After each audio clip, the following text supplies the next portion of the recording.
जय श्री कृष्ण। वास्तु ज्ञान गंगा चैनल पर आप सभी का स्वागत है। भगवान कृष्ण आपकी हर मनोकामना पूरी करेंगे। जीवन में जो भी परेशानियां आ रही हैं, आपकी सारी परेशानियां दूर होंगी। आइए सुनते हैं अधिक मास के महत्व की कथा। राजा दृढ़ धनवा की कथा।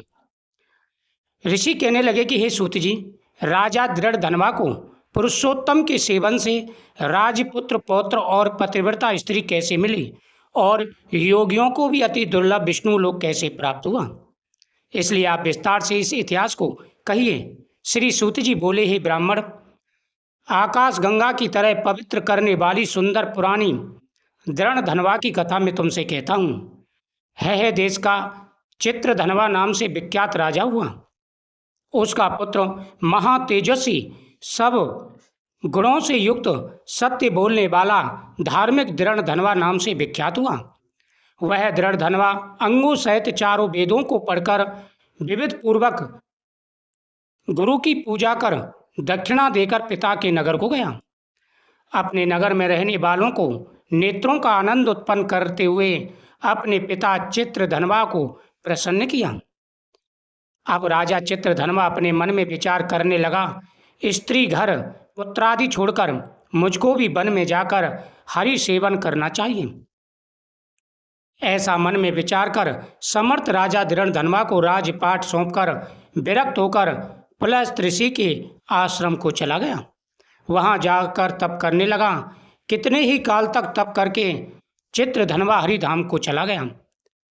पहले युगों में ये नियम था, जब चौथा आयु शुरू हो जाती थी, यानी जब चौथा पैर शुरू हो जाता था। आयु का एक पैर होता है, जैसे प्रथम बचपन होता है, दूसरा जवानी होती है, तीसरी पूर्ण अवस्था होती है, चौथी जो होती है वृद्ध अवस्था होती है। जो चौथा पन आता है, वृद्ध अवस्था आती ही थी, तो वो सभी अपने राजपाट को, अपने घर परिवार को, जो घर का जो मेन होता था, जो संभालने वाला होता था, जो लायक होता था, उसको सौंप करके वो वन को चले जाते थे, पर पूरा जीवन वही व्यतीत करते थे। तो चित्रधनवा ने भी अपना वहाँ पूरा जीवन व्यतीत किया। तपस्या करते करते हरिधाम को चले गए। दृढ़ धनवा ने जब अपने पिता की वैष्णव गति को सुना, तब अपने पिता की और देह क्रिया की, फिर नगर में राज्य करने लगा। राजा दृढ़ धनवा की गुण सुंदरी नाम की स्त्री थी। उसके 4 पुत्र हुए और चारुमती नाम की एक कन्या उत्पन्न हुई। उसके पुत्र चित्रवाह, मणिमान और चित्रकुंडल नामों से विख्यात हुए। श्री नारायण कहने लगे, एक समय सोते हुए उस राजा के मन में यह विचार उत्पन्न हुआ, मेरा यह सब वैभव किस पुण्य के प्रभाव से हुआ। ना मैंने कोई तप किया, ना दान दिया, ना ही कुछ हवन किया। अपने इस भाग्य का कारण किससे पूछूं। राजा के इसी विचार में सारी रात व्यतीत हो गई। प्रातः ब्रह्म मुहूर्त में उठकर यथा विधि स्नान करके खड़ा होकर उदय होते हुए सूर्य को अर्घ्य देकर, ब्राह्मण को दानादि देकर और प्रणाम कर वह राजा घोड़े पर चढ़कर तत्काल शिकार के लिए वन में चला गया। वहां उसने शिकार किया। उसी वन में राजा दृढ़ धनवा के बाण से घायल होकर एक मृग दूसरे वन में भाग गया। घायल मृग के शरीर से गिरते हुए रुद्र के निशानों से राजा दृढ़ धनवा भी उसके पीछे पीछे गया। थोड़ी देर में मृग राजा को निगाह से ओझल होकर कहीं छिप गया। राजा प्यास से व्याकुल होकर फिरते फिरते सागर के समान एक सरोवर देखा। वहां पर तत्काल जाकर उसने पानी पिया। वहीं उसने अत्यंत घनी छाया वाला वट वृक्ष देखा। उसकी जटा में घोड़े को बांध राजा वहां पर बैठ गया। वहां पर वाणी बोलता हुआ एक शुक पक्षी तोता आया। राजा को बैठा देख वह शुक बार बार एक ही श्लोक बोलता रहा, तू पृथ्वी में अत्यंत सुख सार वस्तु को नहीं विचारता तो कैसे पार पहुंचेगा। जब राजा दृढ़ धनवा वहां पर बैठे हुए थे वटवृक्ष की छाया में, तभी वहां पर एक तोता आता है और तोता कहता है कि राजन, तू पृथ्वी में अत्यंत सुख सार वस्तु को नहीं विचारता तो कैसे पार पहुंचेगा। ऐसे उसके इन रहस्यपूर्ण वचन सुनकर राजा को यही सोच हुआ कि बारंबार यह सुख ऐसे वचन क्यों कहता है। क्या यह सुखदेव जी है। मुझ मूढ़ को संसार सागर में डूबे हुए देखकर हमें श्री कृष्ण का भक्त समझ हम पर कृपा करने उद्धार करने आए हैं। वह इसी विचार में था कि तब पीछे से उसकी सेना आ गई और वह तोता तो राजा को उपदेश देकर अंतर्ध्यान हो गया। राजा अपने नगर में सुख के वाक्य को स्मरण करता रहा। यानी जो तोता उनसे राजा से जो वचन कह के गया था, राजा उसी वचनों में उलझ गया कि तोता क्या कह रहा था, उसकी समझ में नहीं आ रहा था। वह अपने नगर में भी आकर के, अपने राज्य में आकर के इसी विचार में खोया हुआ था। श्री नारायण बोले, राजा इसी तरह चिंताग्रस्त रहता कि एक समय वाल्मीकि ऋषि उसके यहाँ आए। राजा ने जल्दी उठकर भक्ति सहित उनके चरणों में नमस्कार किया। तब वाल्मीकि ऋषि राजा को शांत देखकर बोले, हे राजन, तेरे मन में जो कुछ भी चिंता हो वह तुम बिना संकोच कहो, क्या बात है?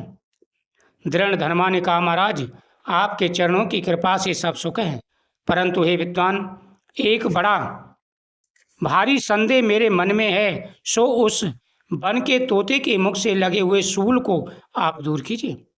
जो उस वन में तोते ने मुझसे कहा, मैं उसी चिंता में हूँ कि तोता मुझसे क्या कह के गया। वाल्मीकि ऋषि राजा के यह वचन सुनकर बोले, हे राजन, पूर्व जन्म में तुम द्रविड़ देश में ब्राह्मण के घर में ताम्रपर्णी के किनारे उत्पन्न हुए थे। सुदेव तुम्हारा नाम था। तुम धार्मिक सत्यवादी, जितना मिले उतने में ही संतुष्ट थे। तुम्हारी स्त्री उत्तम गुणों वाली गौतम ऋषि की पुत्री गौतमी नाम से विख्यात थी। गृहस्थ आश्रम के धर्म में चलने वाले सुदेव को कितनी ही काल व्यतीत हो गया, परंतु उसके संतान नहीं हुई। यानी वाल्मीकि ऋषि राजा दृढ़धनवा को उनके पूर्व जन्म की कथा सुना रहे हैं। एक दिन आसन पर बैठा हुआ अपनी स्त्री से सेवा कराता हुआ थका हुआ वह ब्राह्मण बोला, हे सुंदरी, संसार में पुत्र से परे कोई सुख नहीं है, क्योंकि तभी इंसान की मुक्ति होती है, परलोक तभी सिद्ध होता है। शुद्ध वंश में उत्पन्न हुई संतति इस लोक और परलोक में सुख देती है। उस श्रेष्ठ संतति को यदि प्राप्त न हुआ तो मेरा जीवन व्यर्थ है। मैंने ना पुत्र खिलाया, न उसे विद्या अध्ययन कराया, न उसका विवाह किया, अंततः मेरा जन्म वृथा है। इसलिए मेरी मृत्यु शीघ्र से ही हो जाए, अच्छा है, मुझे आयु प्रिय नहीं।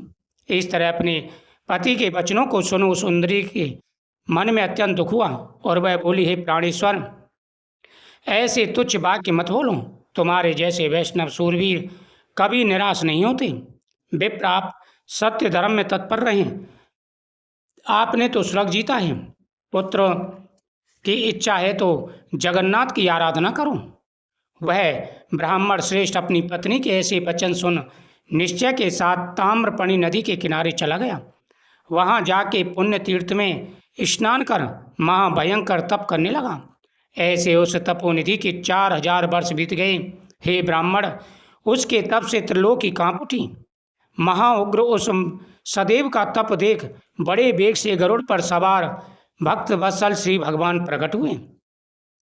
राजा, तुमने पिछले जन्म में ब्राह्मण के रूप में पुत्र प्राप्ति के लिए इतना कठोर तप किया कि तीनों लोग कंपायमान हो गए और स्वयं भगवान विष्णु गरुड़ पर चढ़ करके तुम्हारे सामने आए।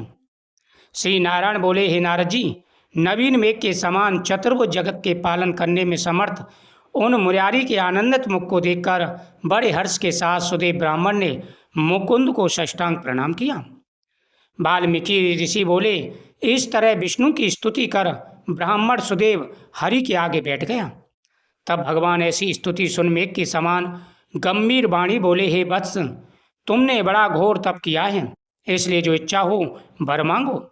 सुदेव बोला, हे नाथ, जो आप प्रसन्न हैं तो हमें एक श्रेष्ठ पुत्र दीजिए। इस तरह ब्राह्मण के वचन सुन श्री भगवान बोले, हे वत्स, पुत्र का सुख विधाता ने तेरे भाग्य में नहीं लिखा है। जब उसने भगवान विष्णु से पुत्र प्राप्ति के लिए वरदान मांगा तो भगवान विष्णु कहने लगे कि पुत्र का सुख तो तेरे भाग्य में है नहीं। हे ब्राह्मण, मैंने तेरे बाल पट्ट के सब अक्षर देखे हैं, परंतु उनमें 7 जन्मों में भी तुझे पुत्र का सुख नहीं है। भगवान के ऐसे वज्र प्रहार जैसे निष्ठुर वचन सुन जड़ से जैसे वृक्ष गिर जाता है, कटने पर ब्राह्मण पृथ्वी पर गिर पड़ा।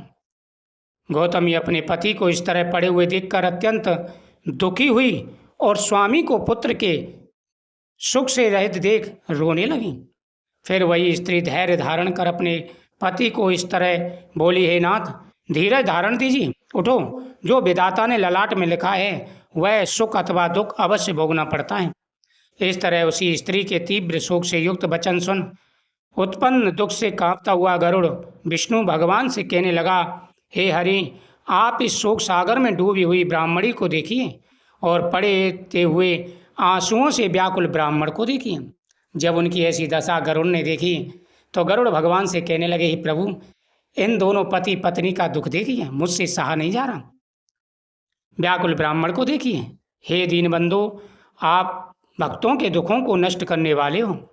श्री नारायण बोले। इस तरह गरुड़ के वचन सुन श्री विष्णु भगवान गरुड़ से अमृत समान वचन बोले, हे खगवर, इस ब्राह्मण को एक अनमोल पुत्र शीघ्र दो।